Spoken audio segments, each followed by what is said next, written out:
Welcome to a new episode of the Sports Mecca podcast. I'm your host, Stephen Abramo. As always, I'm joined by my co host, Sam Hengeli. Today, we are joined by Kansas Jayhawk women's basketball player, S'mya Nichols. S'mya, thank you so much for coming on the podcast this evening. Of course. Thanks for having me. Yeah, absolutely. So, before we get into a lot of the questions about the team for the future of the program. Just talk to Sam and I about, what has your off-season schedule been like since the 2023-24 season ended? It's been great. It's fun. We have like 8 new players here. So we've really been grinding together. We really focused on for the first month since we've been back, which was June 10th. We focused on a lot of skill work. So it was a lot of ball handling and just like making sure we had sharp passes and just like certain breakdown things, like breakdown drills that we're doing to be successful in our upcoming plays. But it's great. The team's fun. We go swimming together all the time. And we watch movies and everything. So it's really fun. Before we recorded, you told me that you arrived back on campus in June. So you had really, once the season ended in mid-March, you really only had like a 2-month break before you went back into the practice swing. Yeah, technically. I mean, afterwards, there's also postseason lifts and workouts. Mhm. And that's just more skill development, but that's individuals, just working on your own personal craft and like ways to improve your game. But yeah, all of May, I guess I could say I chilled for most of it. Of course, I still worked out, but I was just enjoying the sun and Mhm. definitely my nieces and nephews. Yeah, for sure.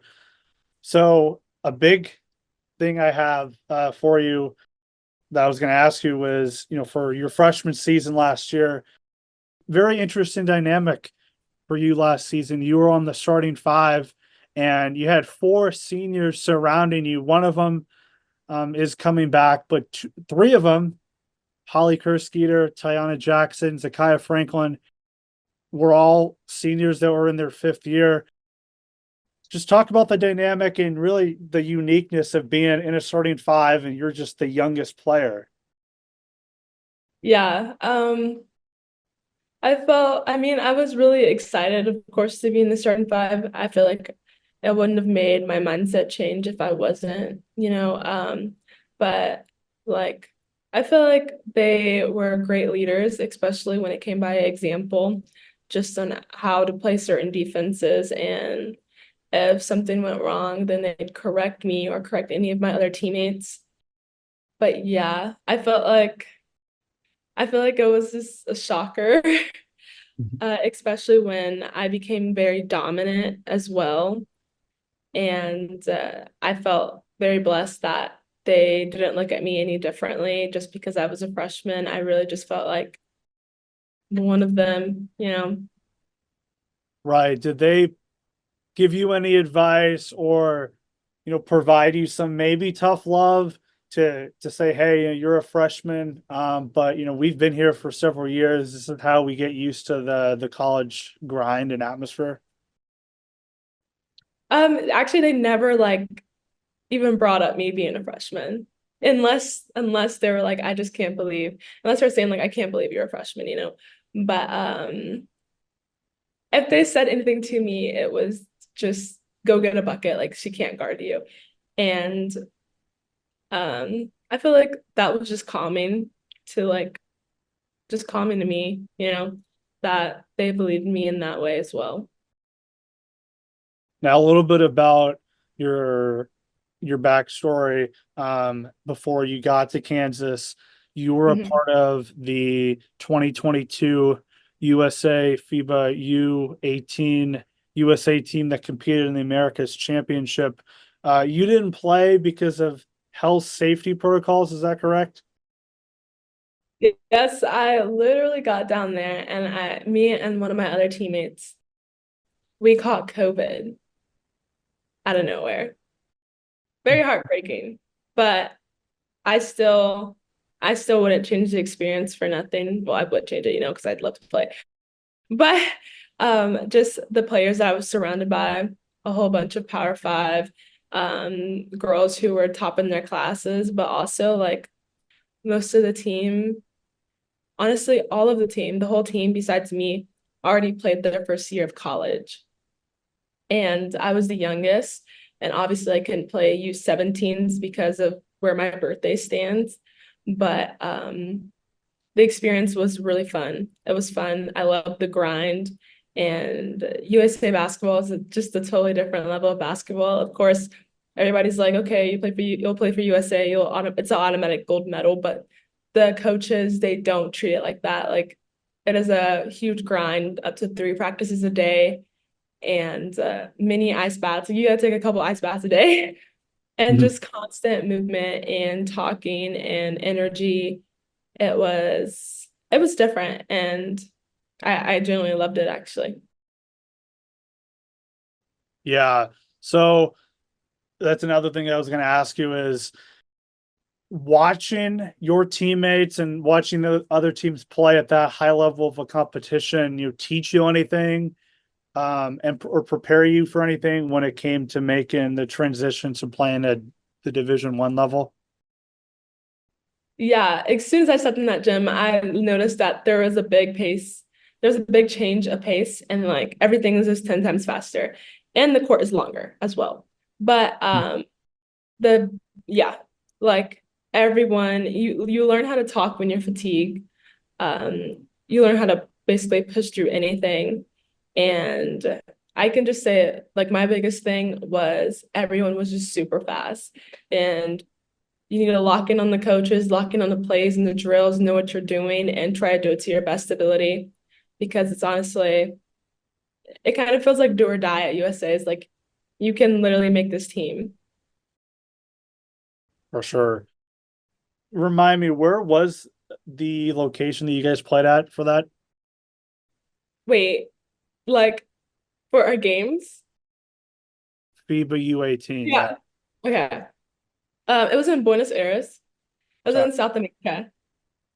First time you ever been there? First time. Flight was long as heck. Mhm. Well, I've never been out of the country, so that would be new for me. Um, but continuing the topic of your journey to the University of Kansas, you were a five-star prospect and ranked 21st in the class of 2023 out of Shawnee Mission West. I'm actually a Shawnee Mission East grad, so very close to home to where I'm at. You played super close to me in Overland Park, Kansas. When you were playing, did you have ambitions of wanting to stay home and play collegiately in Kansas? When I was younger, truthfully, no. When you grow up in Kansas, like nothing wrong with Kansas at all, like the state of Kansas. But like when you grow up in the state and you just like, there's more out there, like there's Mhm. a different scenery. And I feel like a lot of people, and so did I, had like, not, I wouldn't call it a dream, but like I was just curious on like not living in Kansas and like what else is out there. But then as I got older and things just honestly just got really serious, I felt like why not go to Kansas, especially with like the support system that I have. I have a lot of family that live here and of course my grandparents. And then like I adore my nieces and nephews and my nieces and nephew, I only have one nephew, and they come to my games all the time. And I just feel like I don't know how I couldn't just play for a state that supported me throughout my whole journey and just bring something to it. Were you surprised? What was your emotion like when you saw and realized that Candace was recruiting you and looking at you, considering they're in your home state?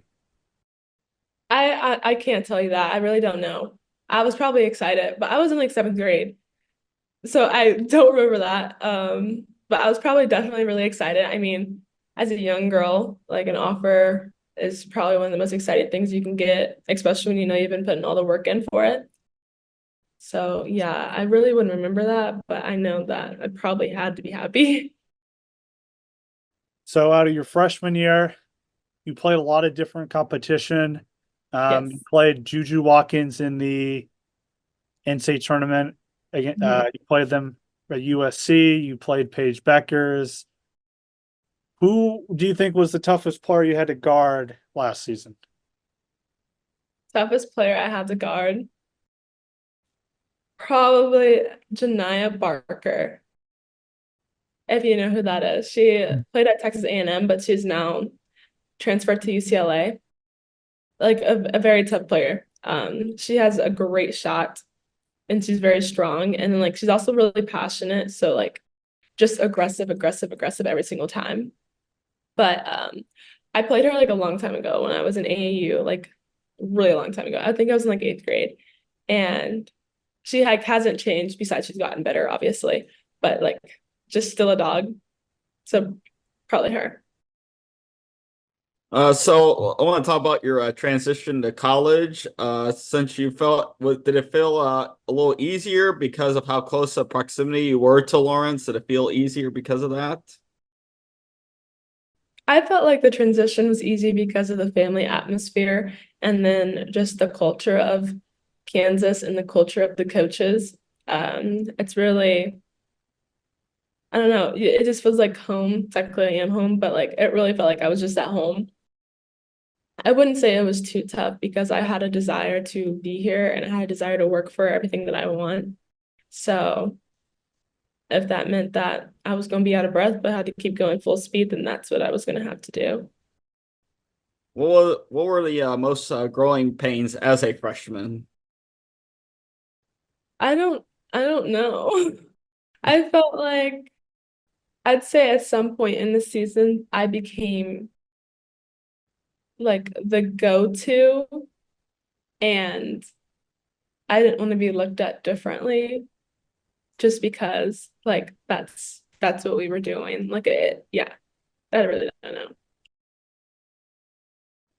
KU's men's program is one of the blue bloods in college basketball, and then you get to play in Allen Fieldhouse as your home venue. What's it like playing in the fog, and what will it take for the women's program to get to the level where the men's program is at?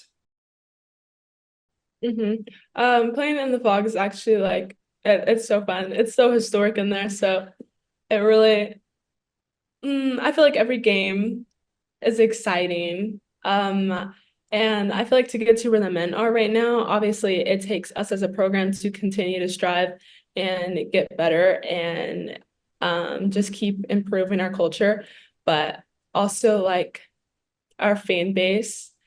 We really take pride in our fans and we literally adore them. And I just feel like that might be one of the biggest differences between the men's and women's is just the fan base and Mhm. obviously the national championships. Yeah, yeah. Do how? What's the relationship like between the men's and women's basketball team? You guys get along pretty well. We get along really well. They're fun. My boyfriend plays on the men's basketball team. So I know that they're just really chill. They're supportive of us as well. And with them being the men's team, you just don't ever feel any cockiness coming from them. They are just regular hoopers that happen to play at Kansas. Very cool. I want to go back to last season. What was your favorite moment of the season? I just loved our home games. And then I also loved Cayman Island when we played Virginia Tech and UConn. We really just competed like from the jump. We competed. We weren't scared. We did not care if they were if both teams were like top five. I know they were in a top 25 for sure, but we competed. We came close in Virginia Tech, and we lost by 1, and then we lost by like 9 to UConn. And my favorite part was we never looked at it like, okay, well, we just lost to UConn. Like, it doesn't matter. Like, we genuinely was really mad because we lost, and not just because of the name of the school. And then then I said our home games. I love our home games. I loved the senior night game. I'm pretty sure that's the game. And then of course just the March Madness being in the tournament. That's always exciting because not everyone has a chance to be in a tournament. And I felt like we really worked for that and we deserved that. What was it like beating Kansas State last year? That was fun. Like, listen, they beat us first times. But that was fun. The atmosphere, it was packed. It was packed. You would have thought it was like a men's game. And mind you, it wasn't like sold out, but like it looked similar to a men's game. And like their fans came out and then we had our fans, and it was just a really good game. It was really good. Like we were up and then boom, we were down. And then we were back up and we won. So it was good.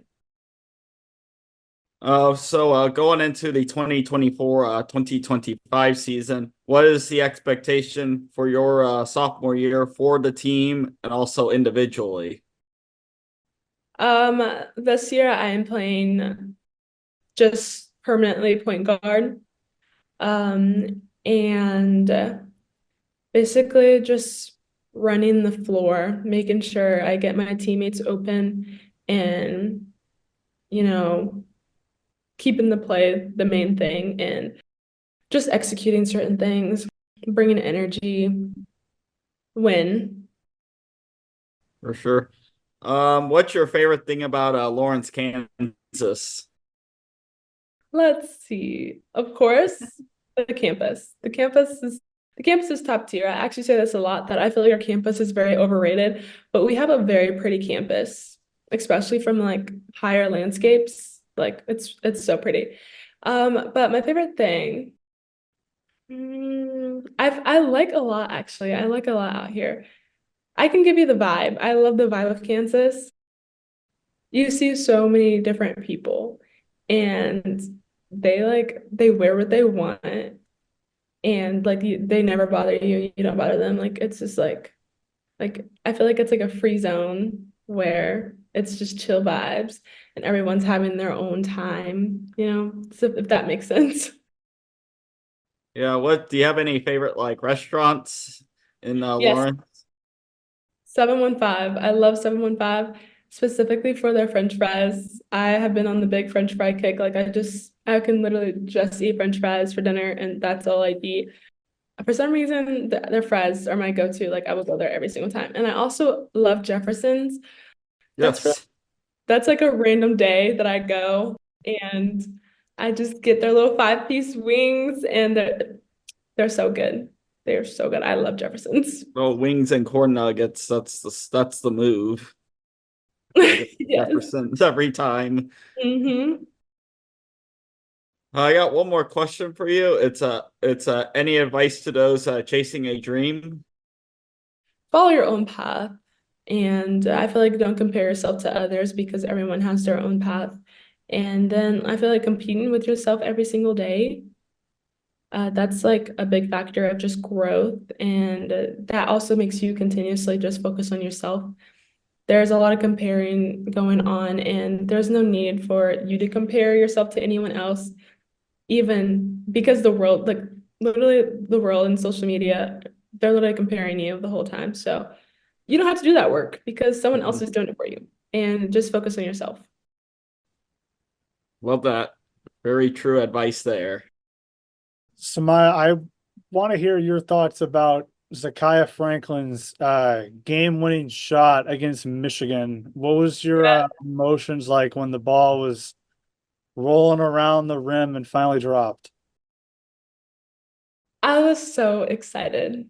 And I was really like after the game, I was like really happy for her to have that moment. I feel like every player wants that moment in life, or like we'll just always remember that. So I was happy for her to have that moment.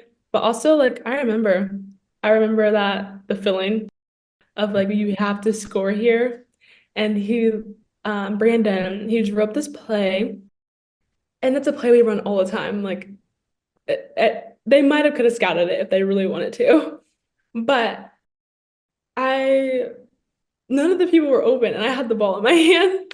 None of the people were open where I was actually supposed to throw it. And I looked at her, she was open. I said, here, shoot it. Like I literally passed it to her and I said, shoot it. And she shot it and it just kept bouncing. And I'm like, please go in. And it went in. And I was so excited. Like it just made me so ready for like the overtime quarter. I was like ready for that. That was like our adrenaline rush right there. Yeah, I wanted to get your opinion on it because I watched it on TV and it was crazy. I was like, oh man. And that's just for me watching on TV. I wasn't on the court. Yes. In March, But anything can happen. oh yeah, absolutely. Just to end this episode, just what are you looking forward to for the rest of this off season before this late night in the fog starts in October? Yeah. Honestly, same thing I'm doing right now.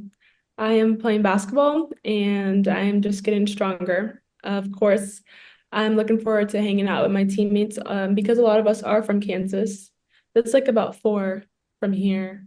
And then like Topeka, Topeka, Wichita, and then Olathe. And I'm just trying to get ready for this season. Of course, I'll probably take like a 3-day break. I really want to go hiking in Arizona. But chill with my family, go on the lake, and then right back to the gym. That's my motive right now. Yeah, awesome. Well, our episodes are always when every time we upload Apple Podcasts and Spotify. We have Instagram and Twitter. So when the episode drops, we will be tagging you. And then we'll be posting them on those platforms. So be sure to check it out and share, listen, do everything to promote you and the opportunity to come on the podcast. But S'mya, thank you so much. It was an honor to finally have a local Kansas Jayhawk to appear on our podcast. Yes, thank you.